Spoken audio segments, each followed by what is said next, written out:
Ajma'in. InsyaAllah pengajian dirahmati Allah. Okay.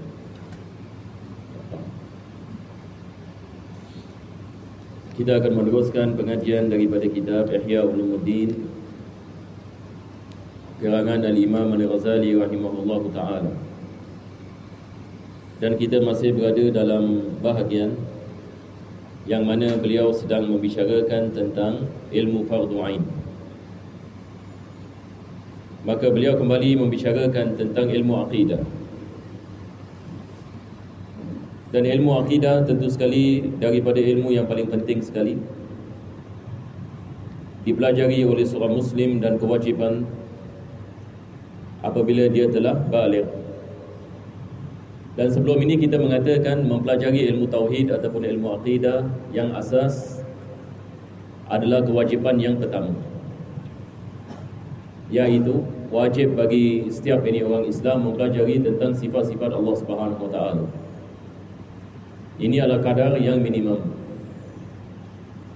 Dan sifat-sifat Allah Subhanahu Wa Taala kita telah mempelajari dalam kitab-kitab sebelum ini. Daripadanya kita mempelajari tentang sifat nafsiyah, sifat salbiyah, sifat ma'ani dan sifat ma'nawiyah. Dan juga mempelajari tentang sifat-sifat para anbiya, iaitu sifat as-sidq wa tabligh, al-fatana wal amanah. Dan juga mempelajari apa yang wajib bagi mereka dan apa yang mustahil dan apa yang jaiz. Begitu juga bagi sifat-sifat Allah Subhanahu Wa Taala. Jadi ini adalah kadar yang paling minimum, yakni tiap-tiap orang Islam wajib mempelajari. Kalau tidak mempelajari maka menanggung dosa. Itu ceritanya. Yakni tiap-tiap masa kita menanggung dosa disebabkan kita tidak melaksanakan kewajipan. Sekarang Al-Imam Ghazali akan membicarakan perkara yang lain. Dia mengatakan yang asas wajib dipelajari, tetapi tak cukup.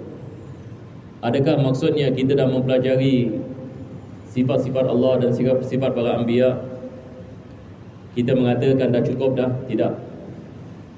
Sebab ia berdasarkan kepada keadaan seorang Muslim. Kalau sekiranya dia mempelajari sifat-sifat Allah dan sifat-sifat para anbiya selepas dia baligh, sebagai misal, selepas itu dia meninggal dunia, maka Imam Ghazali mengatakan dia telah terselamat, sebab dia telah mempelajari apa yang diwajibkan ke atasnya. Tetapi kalau sekiranya dia mempelajari sifat-sifat Allah, sifat-sifat para anbiya, dan dia berada dalam keadaan yang mana masyarakatnya belenggu dengan beberapa fahaman-fahaman yang salah. Dia memberikan misal seperti fahaman orang mengatakan kalam Allah bukan qadim. Ini zaman dahulu umat Islam belenggu dengan masalah ini berkenaan dengan kalam Allah Subhanahu Wa Taala. Kita ahlu sunnah wal jamaah, kita mengatakan kalam Allah qadim. Ini maksud qadim, yakni bukan dicipta. Kalam Allah Subhanahu Wa Taala adalah daripada sifat Allah Subhanahu Wa Taala. Dan sifat Allah tidak ada permulaan baginya, dia adalah azali. Tetapi zaman dahulu kaum ini Mu'tazilah, mereka menafikan kalam. Mereka mengatakan Allah tidak bersifat kalam. Jadi masalah. Jadi Al-Imam Ghazali mengatakan barang siapa yang belenggu dengan masalah ini, wajib dia mempelajari tentang perkara ini supaya dia tidak terjebak dalam kesesatan. Sebab mengatakan Allah Subhanahu Wa Taala tidak bersifat kalam, masalah yang besar. Kita menafikan sifat yang wajib bagi Allah. Perkara yang kedua, misal yang kedua, dia mengatakan kalau sekiranya seseorang itu berhadapan dengan fahaman bahawasanya Allah sama dengan ciptaannya, maka wajib dia mempelajari. Wajib dia mempelajari bagaimana dia dapat menjawab syubhat, supaya dia tidak terkesan dengan fahaman-fahaman yang bercanggah dengan fahaman Islam. Dan berkenaan dengan ideologi yang mengatakan Allah sama dengan makhluk, ataupun Allah Subhanahu Wa Taala mempunyai persamaan dengan sebahagian daripada sifat yang ada pada makhluk, maka ini boleh mendatangkan seseorang yang ini kepada kekufuran kalau dia tidak berjaga-jaga. Jadi kalau sekiranya seseorang itu berhadapan dengan keadaan ini, apa dia kena buat? Dia nak kena belajar. Tak ada cara lain. Dia nak kena mempelajari supaya dia menjaga dirinya daripada terjebak dalam fahaman ini.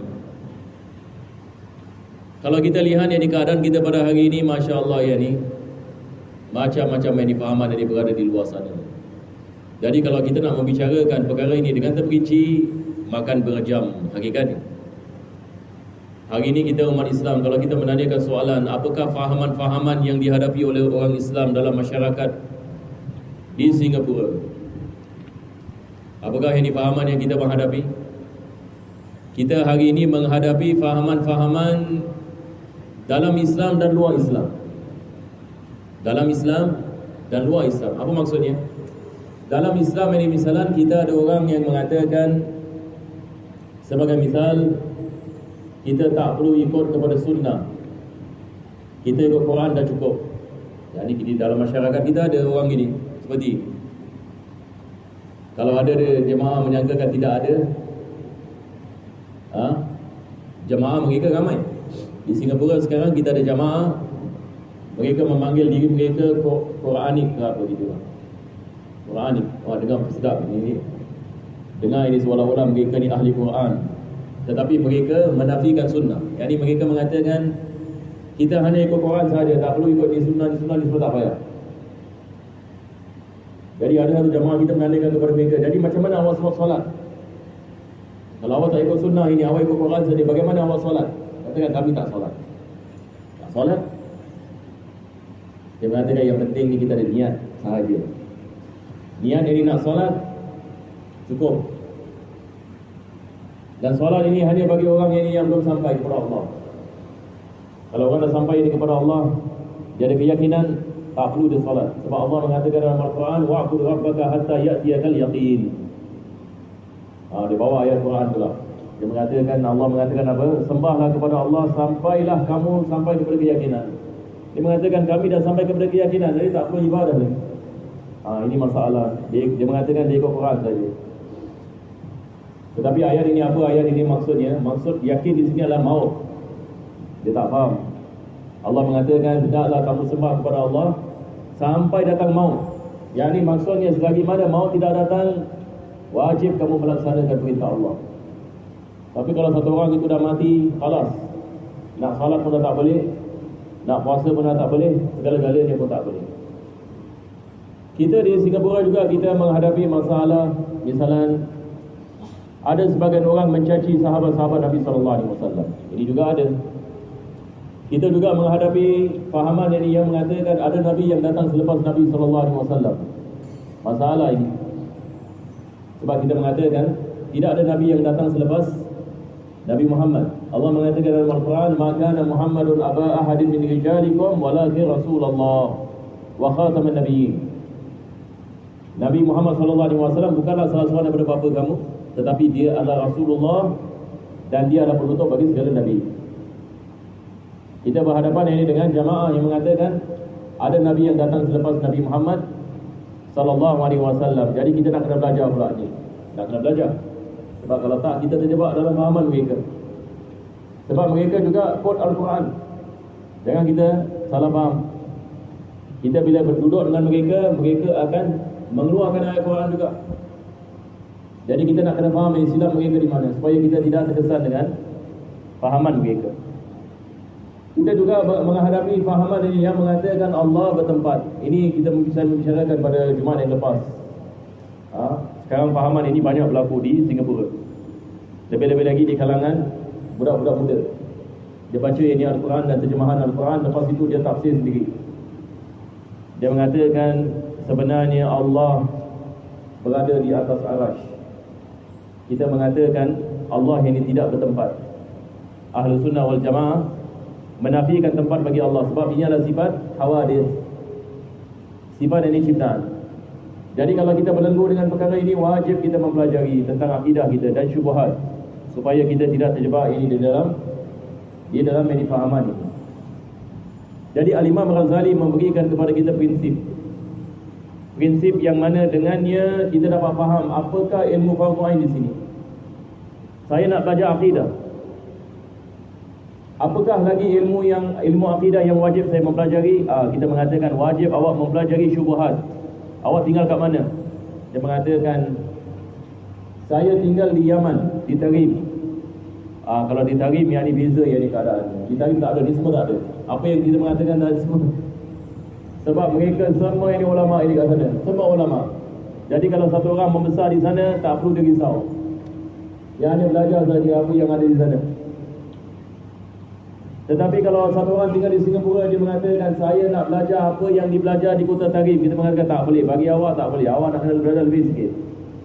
Ya salam. Tinggal di Singapura nak kena belajar lebih daripada tinggal di Tarim, ya. Kenapa? Sebab awak di Singapura ni awak berhadapan dengan fahaman dalam Islam dan luar Islam. Dalam Islam dan luar Islam. Di sana tak ada orang yang bukan Islam. Jadi mereka tidak terkesan dengan fahaman LGBT kat sana. Mereka tidak terkesan dengan fahaman liberal kat sana. Sebab di sana tidak ada liberal. Kalau ada pun yang mungkin yang dia sembunyi dekat rumah. Sebab semua yang ulama, ramai yang ulama di sana. Tapi kalau dekat sini kita berhadapan dengan fahaman orang yang mengatakan sebenarnya sodomi ni boleh dalam Islam. Ini baru-baru ni ada orang keluarkan poster. Dia keluarkan poster. Tahu apa dia mengatakan? Ini dekat Instagram dia post. Tapi yang ajibnya ribu orang support. Itu yang saya terperanjat. Kalau saya mengatakan dengan jamaah kat sini, semua tahu sodomi ni diharamkan kan? Tetapi bila kita lihat yang ni dekat internet, kita jadi takut pula.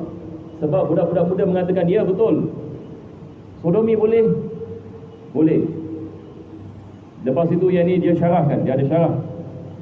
Dia mengatakan zaman Nabi SAW sodomi tidak dibolehkan sebab belum ada teknologi. Kalau orang melakukan sodomi, kalau dia sakit, tak ada doktor yang boleh berubatnya. Tapi sekarang yang ni ada doktor. Sekarang sudah ada teknologi dan obat-obatan. Jadi kemudaratannya sudah tidak ada, maka ia dibolehkan. Jadi dulu hukumnya berbeza, sekarang ini hukum berbeza. Jadi kita nak kena balik kepada keadaan. Semua yang dibalik kepada keadaan. Minum arak pun nak kena balik kepada keadaan. Kalau minum sikit boleh. Selagi mana tak mabuk, halal. Tapi kalau mabuk dah kena stop dah. Dah tak boleh teruskan. Orang hari ini juga mengatakan di sana ada riba. Sebenarnya riba dibolehkan. Tidak ada riba dalam wang kertas. Saya ada $10, saya hutang Tailong misalnya. Tailong ini mengatakan lu kena bayar itu bunga. Betul tak? Yang ni $1,000 yang dolar kita hutang, lepas tu ada bunga. Bunga tiap-tiap bulan nak kena bayar $200. Tapi hari ini orang mengatakan sebenarnya ini bukan riba. Tetapi dia ada service charge. Service charge. Sebab kesian orang ini, dia pinjamkan kita duit, kita memerlukan. Jadi ini balik kepada maslahat. Kita ada hajat yang ini untuk pinjam duit. Kalau tak kita susah nak bayar bil, semua apa nak buat. Jadi apa salahnya ini kita kasih $200 sebagai tambahan. Sebab ini service charge. Jadi hari ini orang mengatakan ini semua ini bukan riba. Jadi kita nak kena belajar perkara ini. Kita nak kena belajar bab riba pula sekarang. Kita nak kena belajar bab riba. Yang ini apa yang dimaksudkan dengan riba, apa itu definisi riba, dan apa itu riba fardhu, dan apa itu riba nasi'ah. Kita tidak ada cara lain, kita nak kena belajar. Kita nak kena belajar tentang fahaman dari LGBT juga. Kalau mereka mengatakan sedemikian, apakah Islam mengatakan? Mesti ada orang yang menerangkan. Sebab kalau masyarakat semua keliru misalnya, dan tidak ada orang yang menerangkan, dan tak ada orang yang mempelajari, maka ini boleh merosakkan akidah, yakni orang Islam. Jadi di sini Al-Imam Ghazali beliau mengatakan mempelajari ilmu akidah ini balik kepada keadaan. Jangan kita salah faham Balik kepada keadaan, apa maksud Imam Ghazali balik kepada keadaan? Jangan kita menyangkakan keadaan yang maksudnya ada orang wajib belajar, ada orang tak wajib belajar, bukan. Ini adalah selepas asas, yakni selepas dia mempelajari sifat-sifat Allah dan sifat-sifat para Nabi. Sekarang balik kepada keadaan, dia tinggal kat mana? Kalau ada orang misalnya tinggal dekat Amerika, la ilaha illallah, lagi susah ya ni. Lagi pening kepala ya ni Amerika macam kita. Sebab ini dia berhadapan dengan macam-macam ini pahaman yang kat sana. Kalau satu orang tinggal dekat Mexico pun yang ni susah sikit. Sebab ini dia berhadapan dengan macam-macam mazhab dan fahaman. Di Singapura ada cabarannya sendiri. Tapi kalau dia tinggal dekat Malaysia kurang sikit. Kalau kita nak mengatakan fahaman-fahaman wallahualam, fahaman liberal mungkin kurang sikit dekat sana. Lebih-lebih lagi kalau kat Johor, sebab Sultan Johor mengharamkan ni semua. Jadi kalau kita pergi Johor, tak risau sangat. Betul ke tidak? Sebab Johor dia haramkan terus. Sultan mengatakan ini semua tak betul. Saya haramkan. Sultan ada power kat sana. Dan kalau Sultan alhamdulillah ikut kepada ajaran Islam, dia memberikan banyak manfaat kepada rakyatnya. Itu sebab Nabi SAW mengatakan salah seorang yang diberikan naungan arasy pada hari kiamat adalah sultan yang adil. Kita ada hadis. Sultan yang adil. Adil maksudnya yang menegakkan agama Allah. Sebab sultan kalau menegakkan agama, rakyat semua ikut. Kalau sultan menegakkan agama, maksudnya sultan ada agama, ini akan memberikan kesan ini kepada rakyat. Dan Nabi SAW membicarakan kelebihan yang besar kalau sekiranya sultan menegakkan agama Allah Subhanahu Wa Taala. Dia mendapatkan pahala yang besar di sisi Allah. Jadi tak sama dengan orang awam menegakkan agama dengan sultan menegakkan agama. Apa bezanya? Kita orang awam tak ada kuasa. Tapi sultan ini kalau mengatakan saya mengharamkan sodomi, saya mengharamkan zina ni, saya mengharamkan minum arak, dia ada kuasa kan? Orang pun takut nak minum arak. Oh, sultan ini haramkan, barang siapa minum arak ini kena masuk jail. Orang pun takut yang ni nak minum arak kat kedai kopi. Betul tak? Kalau kita kat sini yang ni orang, kita lihat orang Islam ini minum arak dengan terbuka. Tapi kalau negeri yang mana kita lihat sultan yang Muslim yang menegakkan hukum seperti ini, tak berani orang. Betul tak? Orang yang nak minum arak ini tak berani. Jadi ini adalah daripada keadaan yang kita mengatakan. Dia berbeza daripada tempat ini kepada tempat yang lain.